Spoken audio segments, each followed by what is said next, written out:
नमस्कार, मैं हूं आपके साथ आस्था कौशिक और आप देख रहे हैं महाबहस। उत्तर प्रदेश उपचुनाव में योगी मैजिक हर किसी ने देखा।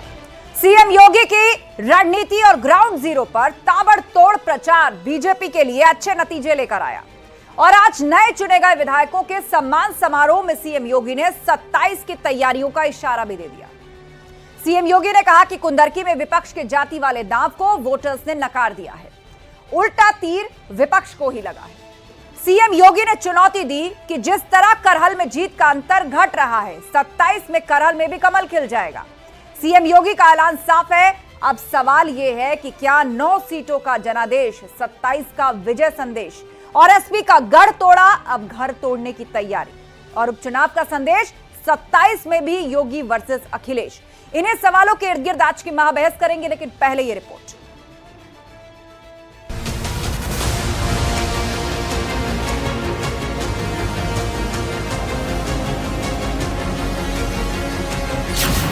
नौ सीटों का जनादेश, 2027 का विजय संदेश।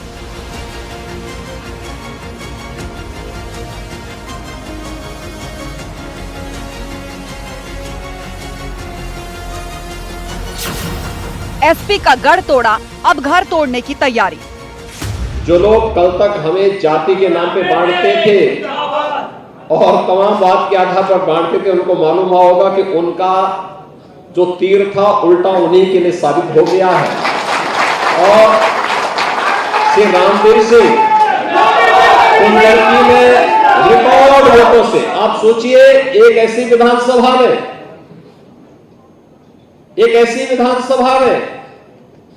1,45,000 वोटों से विजयी होना, उन्हें रिकॉर्ड तोड़ दिया। कटेरी कुंदरकी में जीत, अब करहल की बारी। करहल और सीसामऊ। करहल में समाजवादी पार्टी की जो बढ़त थी 2022 में वह 67 से 68 हजार की थी कि 2027 में भी वहां कमल खिलने वाला है। सीएम योगी बोले, एसपी को लगा उल्टा तीर। समाजवादी लोग लड़ने वाले लोग हैं। हमारा तो पुराना नारा है, एक पैर रेल में और एक पैर जेल में। जिस दिन समाजवादियों का, हमारी आवाज़ का जो शुरुआत हो गई मुख्यमंत्री जी, उत्तर प्रदेश की सांसें थम जाएंगी। आज 45 साल में बेरोजगारी चरम पर है। 19 पेपर लीक हो गए, नकल माफिया हावी, प्रदेश अपराध और भ्रष्टाचार की भेंट चढ़ गया। उपचुनाव का संदेश 27 में योगी वर्सेस अखिलेश।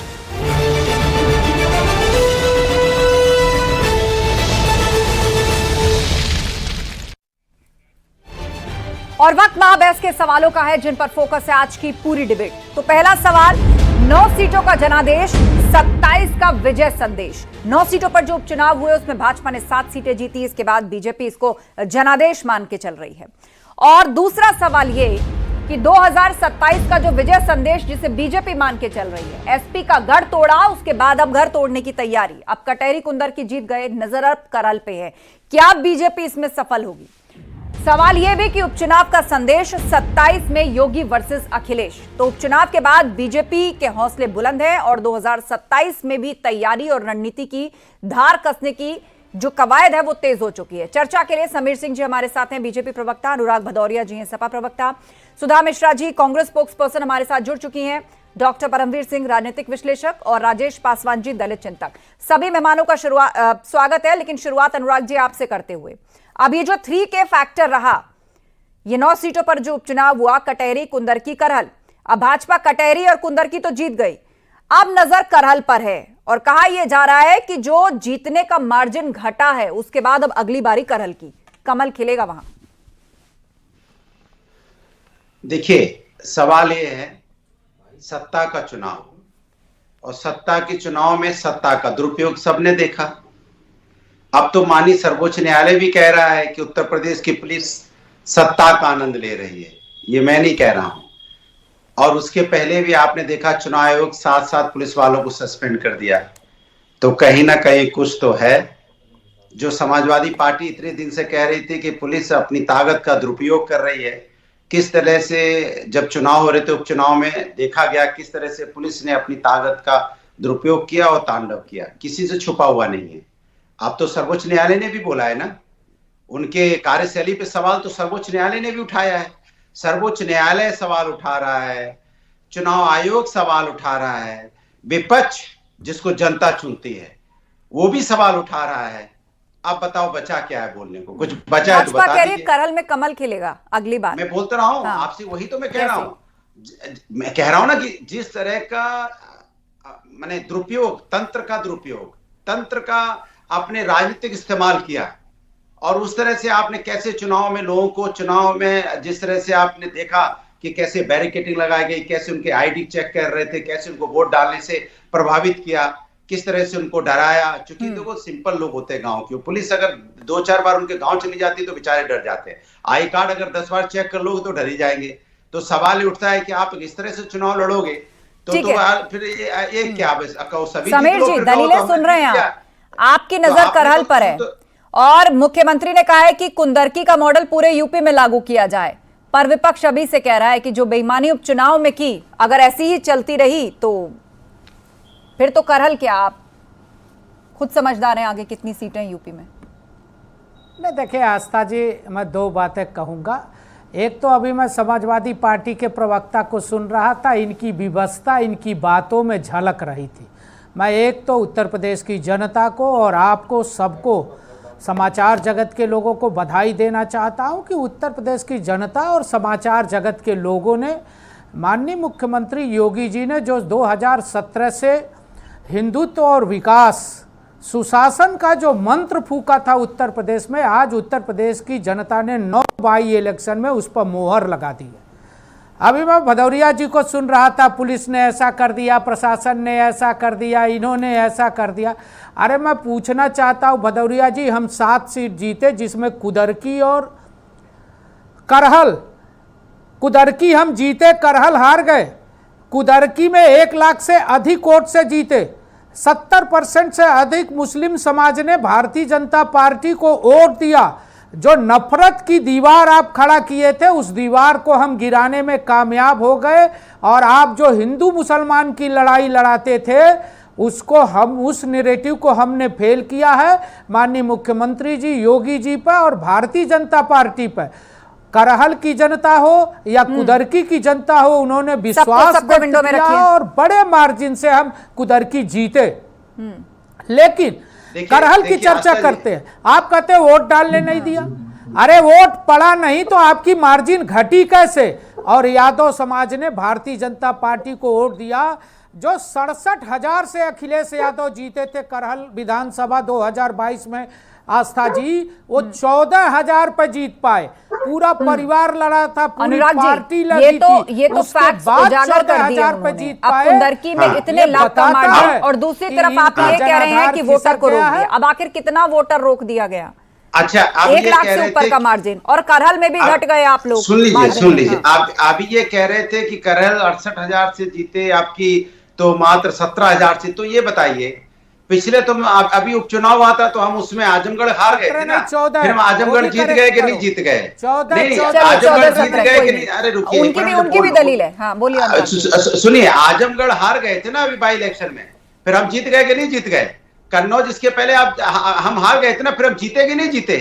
मैनपुरी तो खैर हम रिपीट ही कर रहे हैं। तो ये जरूरी नहीं है जो आप एक नैरेटिव सेट कर रहे हो कि इतने से आप 14-15 हजार हो गया तो आप ज्यादा हो जाएगा। ऐसा नहीं होता है प्रभु।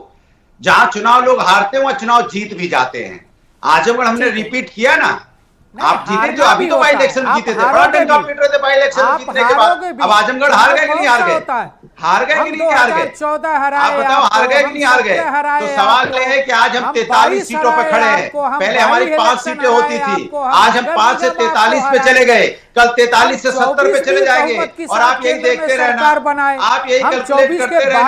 पहले आप 5 पे कैलकुलेशन कर रहे थे ना, आप 33 पे सिमट गए, और आप पीडीए का नारा दे रहे थे भदौरिया जी। क्यों बीच में बोल रहे हो? मैं आपके बीच में नहीं बोला था, आप बीच में बोल रहे थे। अच्छा ठीक है, मैं आप दोनों से रिक्वेस्ट कर रही हूं, मैं दोबारा वक्त दे दूंगी आपको। एक बार सभी पैनलिस्ट की पहले बात सुन लेते, ठीक है समीर जी, अनुराग जी, बाकी पैनलिस्ट की बात सुन ले, फिर आपको समय मिल जाएगा। लेकिन आप दोनों अपने अपने हिसाब से अपने फैक्ट्स रख रहे हैं, आप दोनों के अपने नैरेटिव्स हैं उसको जस्टिफाई करने के लिए आप फैक्ट्स रख रहे हैं। सुधा मिश्रा जी 9 सीटों पर उपचुनाव हुए, 7 पर भाजपा जीत गई। अब इसको जनादेश मानकर वो मानकर चल रही है कि 27 की टक्कर एक बार फिर से बीजेपी जीतेगी। यही जनता का मन है। मुद्दे आपने चाहे जो उठाए हो, आपने पीडीए की बात की हो, आपने जातिगत जनगणना की बात की हो, लेकिन जनता ने जनादेश भाजपा को दिया। आस्था जी, एक वसीम बरेलवी जी का एक शेर है कि आसमां इतनी बुलंदी पे जो इतराता है भूल जाता है कि जमीन से ही नजर आता है। दिक्कत इसी बात की है। ये जो इतराना हो रहा है, उसी इतराने में बहराइच और संभल भी हो रहा है। उसी इतराने में आप देख रहे हैं कि सुप्रीम कोर्ट लोअर कोर्ट को क्या निर्देश दे रही है और गुजारिश की जा रही है उस प्रशासन और शासन से जिसका काम है शांति बनाए रखना। उससे कहा जा रहा है कि भैया शांति बनाए रखने की यथासंभव कोशिश करिए। तो मैंने कहा ना कि ये कह दो कुछ भी, लेकिन जो हो रहा है उसका जवाब कौन देगा, उसकी जवाबदेही कौन तय करेगा?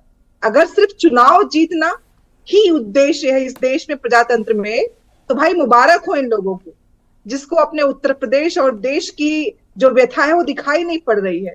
जो बहराइच में हिंदू चुनाव मर में रहा हो, जीतेंगे, हाउस में रिप्रेजेंटेशन बढ़ेगा नहीं, तो मुद्दे उठाएंगे कैसे आप लोग? आस्था जी सुन लीजिए, हार का मतलब ये नहीं होता कि जनता साथ में नहीं है। हरियाणा में परसेंटाइल बराबर था, तो जनादेश दोनों तरफ था। एक ने चुनाव जीता तो उसकी सरकार बन गई, उतना ही वोट प्रतिशत पाके हम नहीं जीत पाए।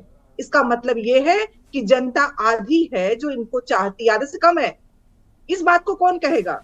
प्रजातंत्र में जीतना माना कि शासन, आप प्रशासन में आ सकते हो, लेकिन जीतना ही आपका लोकतंत्र, ये सही बात नहीं है। अगर 100 में एक व्यक्ति भी आपके विरोध में खड़ा है तो वो दिखाता है कि 100% आपके साथ नहीं है। इसको आप लोग कैसे दरकिनार कर देते हैं? कैसे इस बात को नहीं मानते हैं? यहाँ पे अगर आप कहते हैं कि 9 सीटों पे चुनाव क्यों हुआ, 10 पे क्यों नहीं? संभल में सब कुछ हाथ में बाबा जी का डंका बज रहा है, सब कुछ हो रहा है, तो कैसे मौतें हो गई? वहां सब कुछ इकट्ठा कैसे हो गया? बहराइच में एक लड़का किसी छत पे चढ़ जाता है, सब कुछ हो जाता है, लेकिन उसके परिवार को बुला के मुख्यमंत्री जी सब कुछ दे देते हैं, लेकिन 5 मौतें वहां भी हुई हैं, कोई बात तक नहीं की गई। तो जनादेश, आप लोग विपक्ष को कम करके मत आंकिए। उनका कहना है कि हरियाणा में आधा वोट शेयर उनको भी मिला था। बोल रही है प्रियंका जी, और वोट शेयर इसी का हवाला समाजवादी पार्टी भी देती है। उसी संभल का इतिहास है, उसी जगह का इतिहास है कि कांग्रेस की सरकार में 1 महीने कर्फ्यू था, 1 महीने कर्फ्यू। अरे भाई, मुगलों ने क्या किया, अंग्रेजों ने क्या 10 साल पहले, आज का और 1 महीने कर्फ्यू था। आप तो मेरठ के अंदर कर्फ्यू रहा है आपकी सरकार में। आप तो दंगे के नाम से जानी जाती थी बहन, आप तो दंगे के नाम से आपकी सरकार जानी जाती थी। आप कौन सी नैतिकता की बात कर रही हो? कौन सा सुप्रीम कोर्ट की बात कर रही हो? साहबानों पर किसने बदला न्यायालय का निर्णय? इंदिरा गांधी ने हारने के बाद जो फैसला आया उस पर सुप्रीम कोर्ट के अधिकारों को किसने घटाया? आपने बातें रखी, आपके बीच में कोई घोटा है। उत्तर प्रदेश योगी जी के साथ है, उत्तर प्रदेश तरक्की के साथ है, उत्तर प्रदेश शांति के साथ है, उत्तर प्रदेश विकास के साथ है और योगी आदित्यनाथ के विकास और तरक्की के मॉडल के साथ। ठीक है, मैं डॉक्टर परमवीर सिंह जी को जोड़ना चाहूंगी। समीर जी, सुधा जी, ठीक है, आप दोनों ने अपनी अपनी बात रखी, कुछ सेकंड रुक जाइए। राजनीतिक विश्लेषक हमारे बीच में, दलित चिंतक हमारे बीच में। डॉक्टर परमवीर जी, बीजेपी का यह कहना कि कुंदर की कटेरी जीत गए, अब करहल की बारी है, करहल में कमल खिलेगा, ये आत्मविश्वास है, अति आत्मविश्वास है, या फिर इसको एक सियासी बयान की तरह देखना चाहिए कि जो हर पॉलिटिकल पार्टी अपनी अपनी तरह से देती है? अभी देखिए, चुनाव आते हैं जाते हैं, अभी 2 महीने बाद चुनाव फिर आने वाले हैं, लेकिन अभी मेरी बहन ने एक ना शेर सुनाया था, तो एक तहजीब होती है कि शेर का जवाब शेर से देना चाहिए।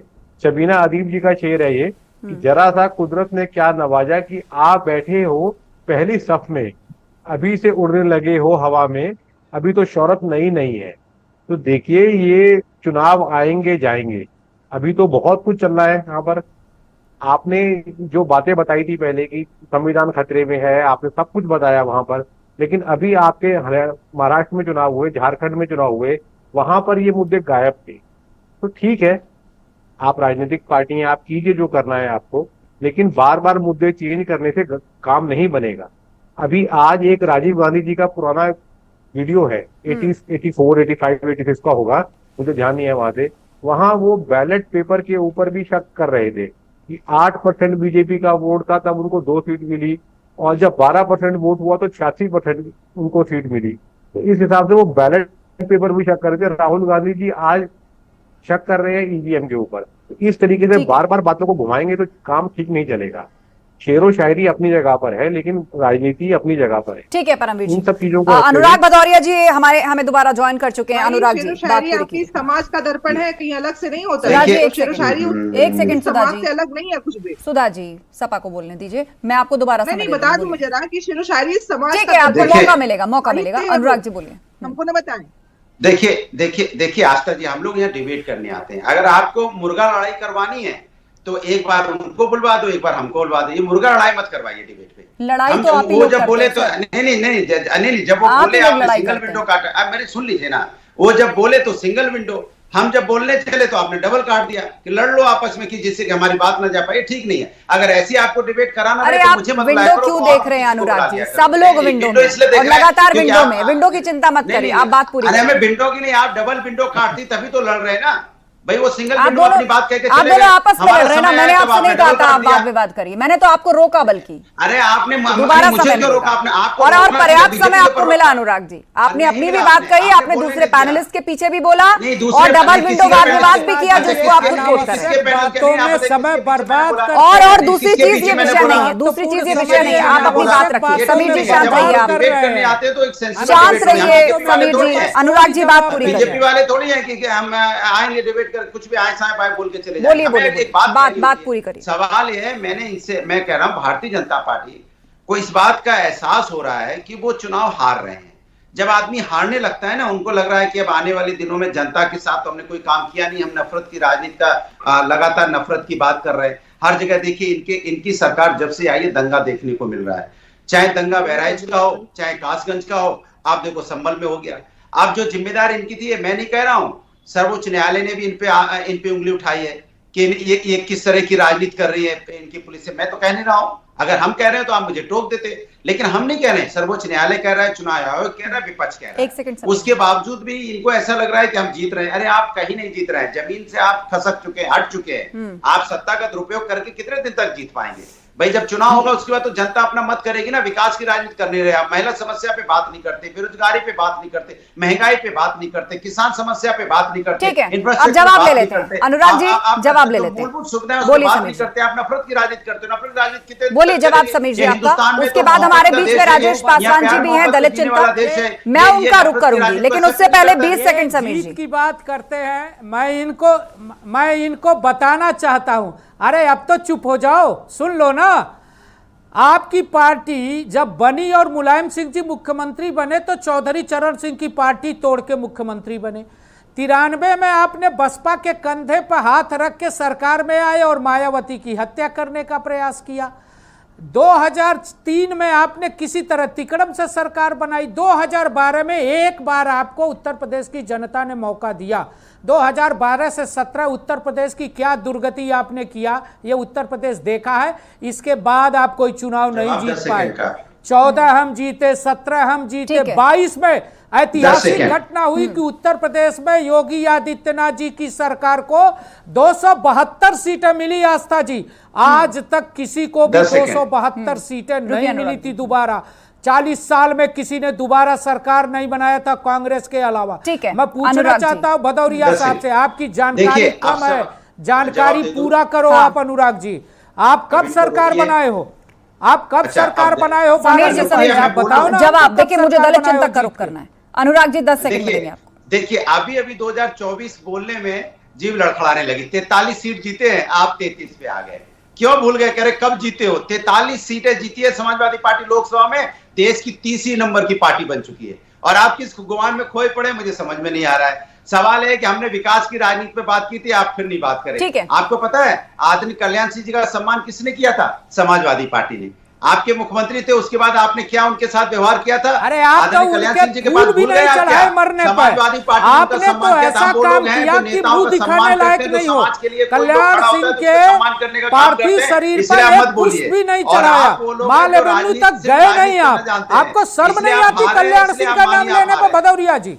हार गए। मेरी पूरी पार्टी खड़ी रही, 43 प्रधानमंत्री जी ने सीटें। संवेदना व्यक्त किया, एक पूर्व 43 मुख्यमंत्री थे बस मुलायम सिंह जी के देहांत पर राजेश सब लोग पासवान गए। जी, समाजवादी ठीक है, पार्टी आप से दोनों ने टूट गए। मुझसे आप अलग अलग अलहदा समय मांगा, नहीं मैंने आप करते दोनों हो। को पर्याप्त समय आप दिया। राजनीतिक राजेश मर्यादा पासवान जी का इंतजार कर पालन रहे हैं। नहीं माफी के करते साथ हो। राजेश जी, आप आप धोखेबाज सुन ही हो। रहे पूरी जी। बहस को, मैं आपका रुख अभी कर रही हूँ। जी बहुत उत्तर प्रदेश में जो अपने उपचुनाव हुआ 7 सीट भाजपा ले गई, क्या लग रहा है आपको? बीजेपी से जनादेश मान रही है, जनता ने उसको देखिए- चुना है, कठिन सीट भी उसने निकाली है कुंदर की।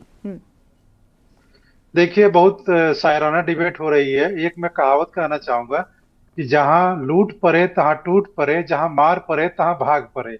एक और कहावत है, मतलब उसको मैं नहीं कहूंगा। दूसरी बात एक और मैं कहना चाहूंगा कि बीजेपी चुनाव ही लड़ती है और इंडिया अलायंस चुनाव भी लड़ता है। तो रणनीति के मामले में बीजेपी साम दाम दंड भेद सभी का इस्तेमाल करके और एक युद्ध की तरह चुनाव लड़ती है। इंडिया अलायंस जो विपक्ष है वो बाकी सारे काम भी करते हैं, चुनाव भी लड़ लेता है। रणनीति के मामले में अभी भी बीजेपी बहुत मजबूत है। सत्ता का दुरुपयोग करना हो या सिस्टम का करना हो या धनबल का दुरुपयोग करना हो, इस मामले में बीजेपी हर तरह से, या धर्म का दुरुपयोग करना हो, इसमें वो पूरी तरह से आगे बढ़ चुकी है। उसके बरक्स इंडिया अलायंस के पास संसाधनों की कमी है, उनके पास किसी को खुश करने के लिए पैसा नहीं है, उनके पास लेकिन चेक हरीश करने रावत के जी लिए तो आई कह कार्ड रहे चेक हैं कि करने के लिए चेहरों की भी सिस्टम कमी नहीं है। तो पीएम इस वजह मोदी, से वो सीएम कमजोर योगी रहेंगे। और सीएम धामी का लेकिन तोड़ नहीं है इंडिया ब्लॉक के एक और पास, कांग्रेस के चीज पास। मैं कहना चाहूंगा, हाँ। एक और चीज कहना चाहूंगा कि बीजेपी अपने अंतर्विरोधों को बहुत जल्दी समायोजित करने के लिए, उसका समाधान करने के लिए तैयार रहती है। इंडिया ठीक है। अलायंस जो है अपने अंतर्विरोधों को जल्दी समायोजित नहीं कर पाता। यदि इंडिया अलायंस को बीजेपी का विकल्प बनना है तो जिस तरह से बीजेपी अपने सभी अंतर्विरोधों को बुला करके सिर्फ चुनाव जीतती है, उसी तरह से इंडिया अलायंस को भी करना पड़ेगा। और यदि ऐसा नहीं होगा तो फिर सिर्फ चुनाव में बीजेपी को मतलब टक्कर देने की स्थिति इंडिया अलायंस में नहीं होगी, ठीक है। ऐसा मुझे लगता है। सुधा जी 10 सेकंड। जी आपकी पार्टी के हमारे सीनियर समीर लीडर भाई कह और रहे हैं हमारे हरीश रावत जी कि मोदी, योगी और धामी के चेहरों का तोड़ नहीं है कांग्रेस के पास। ये कहने के लिए तो बहुत कुछ कहते हैं, वादों और जुमलों की तो सरकार रही है, तो इनकी बातों पे कौन ही विश्वास करता है। हाँ, भले चुनाव में जीतते हुए दिखते हैं, तो ये क्या कह रहे हैं, और कांग्रेस के बारे में न कहे तो उनका खाना नहीं पचता है। इनकी पूरी राजनीति शुरू होती है कांग्रेस से और खत्म होती है, मतलब ककहरा इन्होंने राजनीति का सीखा अगर तो वो कांग्रेस से सीखा। इनका पूरा क ख ग घ कांग्रेस से शुरू होता है। ना अपना कोई काम है, ना कुछ किए गए अपने वादों को पूरा करने का कोई इनके पास लिस्ट है। ऐसा कोई काम किया नहीं पिछले 10 वर्षों में जिसको ये गिना सके, जिससे जनता को कह सके कि हम इस काम को कर रहे हैं। लेकिन आप फिर मुझे चुनाव वोट दो। कैसे जीत रहे हैं सिर्फ प्रियंका इनके जी? पास- 9 में से नहीं, 7 सुन कैसे ले लीजिए। गए बताइए। अरे भाई, जीतना अगर ये बात होता, हमारे देश में अपने पुराणों को पढ़ा होगा, बहुत से दैत्य राक्षस हुए हैं, तो क्या उनका राक्षस और राजा होना बराबर हो गया क्या? राजा होना ये दिखाता नहीं है कि व्यक्ति बहुत अच्छा काम कर रहा है। राजा कोई भी हो सकता है, शासन किसी का भी हो सकता है। वो कितना सही है ठीक ये है, जनता समीर जी, बताती है। आपका जवाब। और जनता बता रही है कि आपका 100% साथ में नहीं है इनके। ठीक यही है सुधा सच्चाई जी, है। हाँ, इनके पास कोई काम आपका नहीं अर्थ यही है ना काम कहने का, हमको कि लग साम रहा दाम है दंड कि भेद confuse इस्तेमाल हो करके गई है। चुन लिए गए तो शास्ता जी, उसको जनता का फैसला नहीं कहा जा सकता। सुधा जी को यही नहीं पता है कि कांग्रेस की हैसियत उत्तर प्रदेश के अंदर अखिलेश यादव ने क्या बना दी है। अखिलेश अरे, यादव ने हमारी उनको हैसियत एक की बात सीट ना की करिए। हैसियत भी नहीं हमारी रखी। ये हैसियत है पिछले कि दिनों आपका मध्य प्रदेश कोई और काम राजस्थान में बिना क्या कांग्रेस हुआ, का नाम लिए चलता ही चिरकुट नहीं है। किसने कहा, सुबह से लेकर छुटभैया शाम तक नेता हमारे किसने किए कहा और कामों को भारतीय जनता खत्म पार्टी करने पर की आरोप कोशिश करते लगाती हैं, लेकिन हो। कम नहीं कर समाजवादी पाते हैं। पार्टी का आप राष्ट्रीय लोगों पे अध्यक्ष जो एक जगह भी हमने काम कांग्रेस किया के है, प्रदेश उसका अध्यक्ष के जो साथ मंच जो शेयर उलझन नहीं है, करता जो वजन है, और ये आप उससे चिल्लाते भटक हैं नहीं कि पाते साहब हैं। हमारा 10 गठबंधन, सालों में हमारा कोई काम तक गठबंधन नहीं है। कर अभी पाए, हमारे दर्द में पासवान आप जी कह रहे थे, कांग्रेस ने इतना पासवान काम कर दिया जी है, हम हमारे पास सेवा क्या के करेंगे? आधार पर वो तो चुनाव कह रहे हैं जीतते कि हम जो करते हैं गरीब उसको जनता के कल्याण बीच के में ले आधार जाते पर हैं, चुनाव जीतते इसीलिए हैं। चुनाव हम जीतते हैं। सुरक्षा के आधार पर कुंदर जीतते की का हैं। उदाहरण दिया और जा रहा है। ये बहुजन कहा जा रहा है कि समाज इस मॉडल को पार्टी की पूरे बड़ी यूपी में नेता लागू बहन करें। मायावती जी की जब 64% का प्रयास अल्पसंख्यक किया आबादी वाली समाजवादी सीट पर लोगों के भाजपा जीती, द्वारा, वो भी 1 लाख से तो ऊपर अंतर बचाने से। का काम भारतीय जनता पार्टी के नेताओं ने किया था। हम दल से ऊपर उठ के देश और समाज के लिए अनुराग काम जी, करते हैं। अनुराग हम जी, सत्ता देखिए, के लिए काम भारतीय नहीं जनता करते। पार्टी के पासवान जी, प्रवक्ता कह रहे थे 12 से 17 के बीच में क्या हुआ। 12 से 17 के बीच में एक्सप्रेस वे बना, मेट्रो बनी, 1090 बना, 100 डायल बनी, एक्सप्रेस वे की भरमार आई। यहाँ पे आप देखिए हर गांव को हमने 4 लाइन से जोड़ा, मेडिकल कॉलेज बने, मेडिकल हॉस्पिटल्स बने, स्टेडियम बने, यहाँ रिवर फ्रंट बना, जनरल पार्क बना, बच्चों को हमने लैपटॉप दिया फ्री में, उनकी एजुकेशन फ्री की, इलाज फ्री करवाया, किसानों को मुफ्त बिजली दी, गांव ग्रामीण का विकास कराया। ये हमने किया। आपने क्या किया? नफरत। समीर जी, विकास किया आपने। कोई नफरत का विकास करते रहे। हम समाज का विकास करते रहे। हम यहाँ युवाओं को रोजगार देने में लगे रहे, युवाओं का विकास करते रहे। समाज के अंदर महिलाओं को सम्मान देने के लिए हमने 1090 बनाया कि कैसे महिला अपना सम्मान बचा पाए। आपने क्या किया? जनता ने हमें 43 सीटें दी 2024 में। हम 43 सीटों पे 33 सीटों पे हैं। लोकसभा में समाजवादी पार्टी का डंका बज रहा है। इनका क्या बज रहा है? लोकसभा में 33 सीटें जीत के गए हैं। समाजवादी का डंका है पूरे देश में। लोकसभा में 43 सीटें समाजवादी पार्टी की हैं। ये 33 सीटों पे हैं। दोनों पार्टियां, दोनों के अपने एक आंकड़ा, दोनों के इधर लोकसभा चुनाव तो इधर बहरहाल इसी विकास पर बीजेपी लगातार कह रही है कुंदरकी तो निकाल ले गए, अब अगली बारी करहल की है। अब देखना होगा दावे में कितना दम है। आप सभी मेहमानों का बहुत बहुत धन्यवाद इस चर्चा में शामिल होने के लिए। तो आज नए चुने गए विधायकों के सम्मान समारोह में सीएम योगी ने 27 की तैयारियों का इशारा दे दिया। उन्होंने कहा कि कुंदरकी में विपक्ष के जाति वाले दाव को वोटर्स ने नकारा, उल्टा तीर विपक्ष को लगा। सीएम योगी ने चुनौती दी कि जिस तरह करहल में जीत का अंतर घट रहा है, 27 में करहल में भी कमल खिल जाएगा। उनका ऐलान साफ है। अब सवाल यह कि क्या 9 सीट का जनादेश 27 का विजय संदेश माना जा सकता है क्या? महाबहस में इतना ही। खबरें जारी हैं, आप बने रहिए हमारे साथ।